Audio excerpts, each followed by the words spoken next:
جہد صاحبزادہ طیبہ کے مطالعے کے نتیجے میں بھی یہ سب سے اہم غزوہ ہے جسے غزوہ احد کہتے ہیں، اور اس میں ہمارے لیے بہت سے سبق بھی کہ ہمیں اس سے اتباع رسول و اطاعت رسول کا مفہوم بھی سمجھ میں آتا ہے، اور جو لوگ تعویلات کے قائل ہوتے ہیں کہ نہیں بھئی اس کی تعویل یوں کر لی جائے اور یوں کر لی جائے، تو وہ اقوال رسول میں جو تعویل تلاش کرتے ہیں تو اس کے نتائج میں جو انتشار پیدا ہوتا ہے وہ بھی ہمیں اسی غزوہ احد کے مطالعے سے پتہ چلتا ہے۔ رسول پاک صاحب الاولاق صلی اللہ تعالیٰ علیہ وآلہ وصحبہ بارک وسلم نے جب مکۃ المکرمہ سے مدینہ المنورہ ہجرت فرمائی تو اس کے بعد سب سے پہلے غزوہ ابواء شریف کا واقعہ پیش آیا، پھر دوسرے غزوہ ودان، پھر تیسرے غزوہ بوات، پھر چوتھے غزوہ ذات العشیرہ، پھر اس کے بعد غزوہ بدر صغریٰ، اور پھر اس کے بعد غزوہ بدر کبریٰ، اور پھر اس کے بعد غزوہ احد۔ یہ ترتیب ہے، ایک سیکوینس ہے غزوات کی۔ تو غزوات النبی صلی اللہ تعالیٰ علیہ وآلہ وصحبہ بارک وسلم یہ بڑا اہم چیپٹر بھی ہے، اور اسے سیریا میں یعنی ملک شام میں وہاں کی یونیورسٹی میں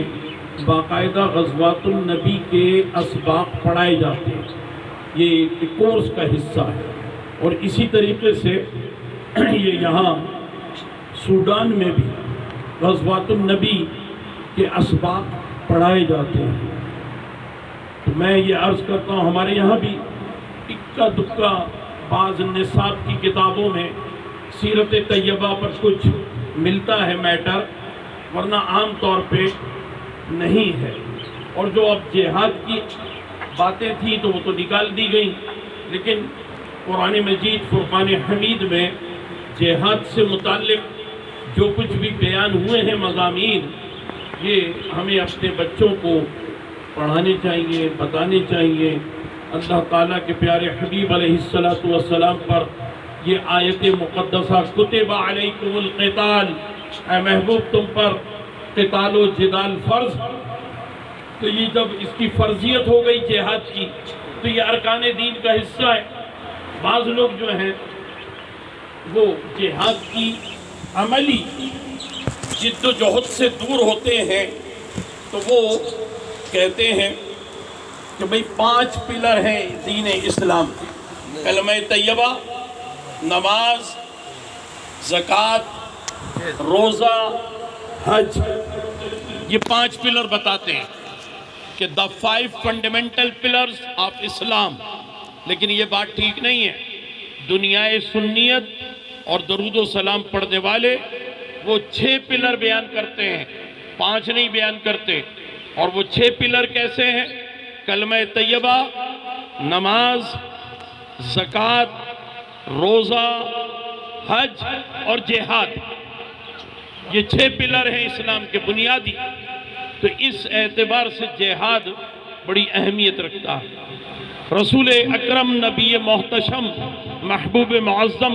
صلی اللہ تعالیٰ علیہ وآلہ وصحبہ بارک وسلم نے غزوہ بدر میں جو اہتمام کیا دعا کا،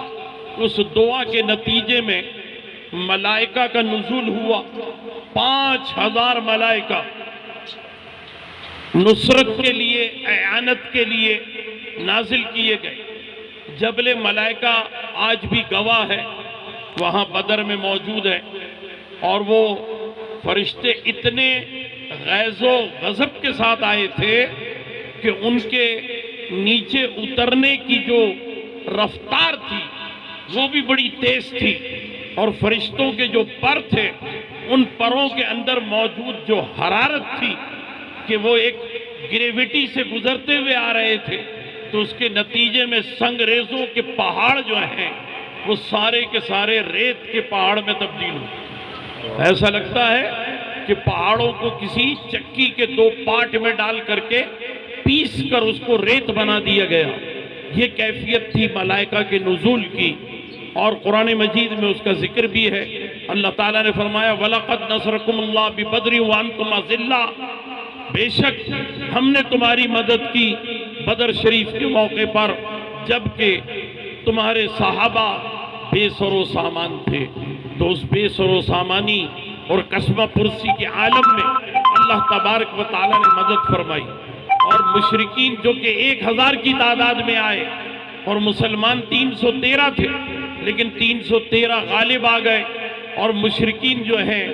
وہ مارے بھی گئے اور گرفتار بھی ہوئے۔ تو اس اعتبار سے بدر میں انہیں بڑی شکست و ہزیمت کا سامنا کرنا پڑا۔